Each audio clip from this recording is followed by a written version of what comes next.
शब्दांचा मान आणि अर्थातच त्या शब्दांचं भान आणि तितकाच अचूक बाण असं वक्तृत्व संपन्न व्यक्तिमत्व सुप्रियाताई सुद्धा आता धनुर्विद्येचं छानसं असं प्रात्यक्षिक आपल्या स्वरासोबत करतात। एकदा जोरदार टाळ्यांचा कडकडाट ताईंच्यासाठी।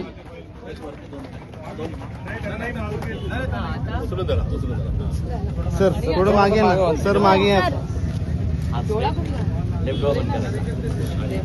पूर्ण हात स्टेप ओढायचा, काही हात स्टेप जाणार नाही, अजून ओढा, अजून थोडा ओढावा लागेल, अजून थोडा आद्या सोडून। खऱ्या अर्थाने उद्घाटन संपन्न होतंय धनुर्विद्या क्रीडा संकुलाचं। संसदरत्न खासदार माननीय सुप्रियाताईंच्या हस्ते वेध घेतला जातोय या धनुष्यबाणाचा आणि अर्थातच बाण बरोबर लागणार आहे, कारण एक नाही दोन नाही तर 3 वेळा हॅट्रिक असणाऱ्या संसदरत्न